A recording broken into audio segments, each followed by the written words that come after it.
दोस्तों नमस्कार। आज इस देश में पत्रकारिता इतनी ज़्यादा गिर चुकी है कि कोई भी अपने आप को पत्रकार समझता है और कोई भी अपने आप को पत्रकार कहलाना पसंद करता है, क्योंकि ऊपर से लेवल सेट हो रहा है। ऊपर किस तरीके की पत्रकारिता की जा रही है जिसमें कोई लॉजिक नहीं होता, कोई सेंस नहीं होता, कोई सच्चाई नहीं होती, तो नीचे लोगों को भी यही लगता है कि कुछ भी कर दो, माइक हाथ में है अगर और आपने नफरत फैला दी, लोगों को मज़ा आ गया, ऐसा बयान सामने आ गया जिससे वायरल हो सकता है वीडियो, तो आप पत्रकार अपने आप को कहलाना पसंद कर सकते हैं। दरअसल दोस्तों मैं आपको बताना चाहूँगा, अमन चोपड़ा, ये खबर नहीं है लेकिन खबर से भी बढ़ के इस वीडियो में मैं आपको बताना चाहूँगा, अमन चोपड़ा ने एक खबर बताने की कोशिश की जहाँ पर खबर के नाम पर भाई साहब ने नफरत फैलाई।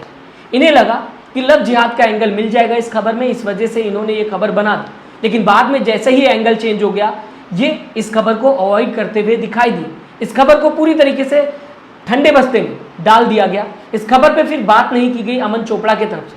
क्या इनका मकसद महालक्ष्मी को इंसाफ दिलाना था? मैं इस पे चर्चा करना चाहूँगा, क्योंकि महालक्ष्मी अगर बात की जाए, एक महिला जिसका बुरी तरीके से कत्ल किया गया, बेंगलुरु से ये खबर सामने आते हुए दिखाई दी।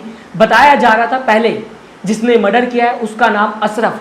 अब आप समझ सकते हैं उर्दू नाम है, इस वजह से ये एक्टिव हो गए, पूरी गोदी मीडिया एक्टिव हो गई और खबर बताने की कोशिश की कि भैया देखिए अशरफ ने कत्ल कर दिया है, महालक्ष्मी के साथ बुरा हुआ, महालक्ष्मी को इंसाफ मिलना चाहिए था।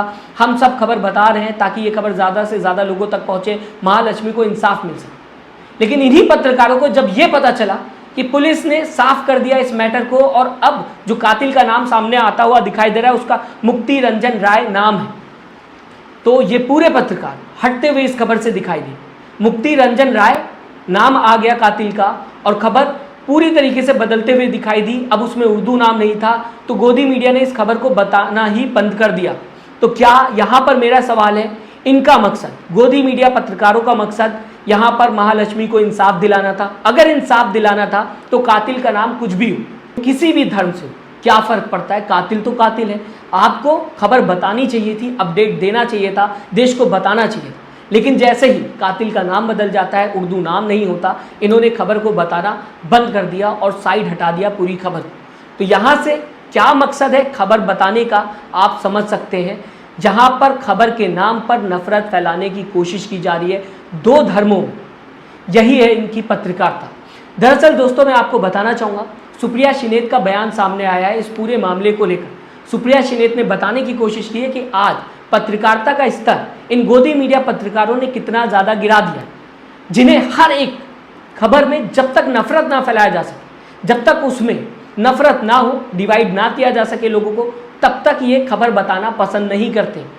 जैसा कि एग्जाम्पल मैंने अभी आपको बताया महालक्ष्मी, जब तक महालक्ष्मी का कातिल अशरफ सामने आ रहा था, हर गोदी मीडिया पत्रकार इस खबर को बताने के पीछे पड़ा हुआ था, लेकिन जैसे ही कातिल का नाम बदल गया, इस खबर को ठंडे बस्ते में डाल दिया गया। क्या कहते हुए सुप्रिया श्रीनेत नजर आ रही है इस पूरे मामले को लेकर, मैं आपके सामने सुप्रिया श्रीनेत का दोस्तों बयान रखना चाहूंगा, उसके बाद आगे खबरों में चर्चा करेंगे। उस लड़की का नाम महालक्ष्मी था। वो जिंदगी जी भर के जीना चाहती थी, लेकिन एक वहशी दरिंदे ने उसके एक नहीं, दो नहीं, 59 टुकड़े कर डाले।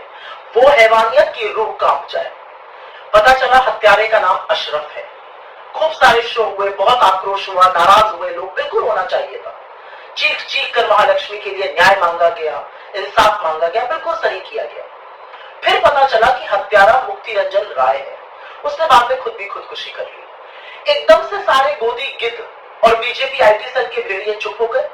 अब किसी को कोई फर्क नहीं पड़ रहा महालक्ष्मी के साथ हुई बर्बरता, उसके साथ हुई नृशंसता से। अब कोई उसके लिए न न्याय मांग रहा है, न इंसाफ की गुहार लगा रहा है। अब कोई महालक्ष्मी के बारे में बात ही नहीं करना चाहता है। क्यों? क्योंकि हत्यारा अब मुसलमान नहीं, हिंदू है। यही कारण है कि इस देश की बेटियों के आज भी 59 टुकड़े हो रहे हैं, क्योंकि हम उनके साथ हैवानियत कर रहे दरिंदों को, हैवानों को कटघरे में उनका धर्म देखकर खड़ा करते हैं, उनकी दरिंदगी नहीं। दोस्तों अगर अमन चोपड़ा की बात की जाए तो कई सालों से देखने को मिल रहा है, इनकी ज़्यादातर खबरें अगर आप उठा के देखेंगे तो उसमें हिंदू मुस्लिम का एंगल होगा, उसमें नफरत फैलाने की कोशिश की गई होगी। पत्रकारिता की आड़ में खुलेआम दो रिलीजन को डिवाइड करने की कोशिश की जा रही है। इससे पहले अगर बात की जाएगी, जब हिजाब प्रोटेस्ट होता हुआ दिखाई दिया था तो यही अमन चोपड़ा थे जिन्होंने हिजाब प्रोटेस्ट को पाकिस्तान से जोड़ दिया, क्योंकि हिजाब प्रोटेस्ट में बात की जाए वो स्टूडेंट्स प्रोटेस्ट करते हुए दिखाई दे रहे थे जो मुस्लिम रिलीजन की है।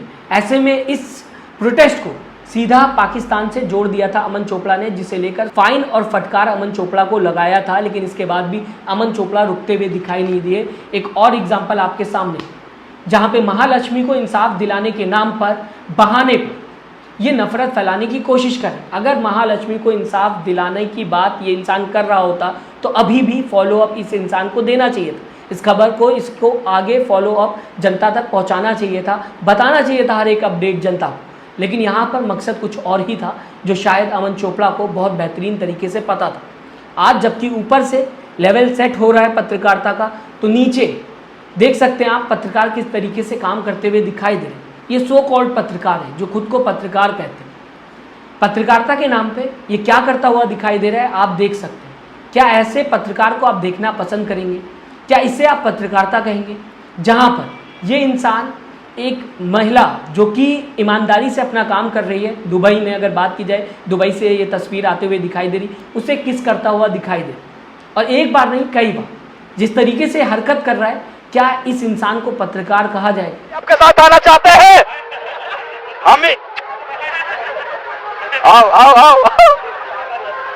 बिहार का रिपोर्टर है ये, इसे लेकर खबर सामने आते हुए दिखाई दी, जहां पर बताया जा रहा था कि ये दुबई गया और दुबई में जो महिला एक्वेरियम के अंदर जाकर एज अ मरमेड वर्क करते हुए दिखाई दे रही हैं, लोगों को प्रेजेंटेशन दे रही हैं और लोगों को एंटरटेन करने की कोशिश कर रही हैं, उसे ये देखिए किस तरीके से खुलेआम जब वीडियो बन रही है तो किस करता हुआ दिखाई दे रहा है। ये है दोस्तों इस देश में पत्रकारिता का हाल। आप दोस्तों आज की पत्रकारिता को किस तरीके से देखते हैं, मैं चाहूँगा अपनी राय कमेंट बॉक्स में ज़रूर दीजिएगा। साथ ही साथ चैनल को सब्सक्राइब करना और वीडियो को लाइक करना मत भूलिएगा। अपना दोस्तों ख्याल रखिएगा। नमस्कार।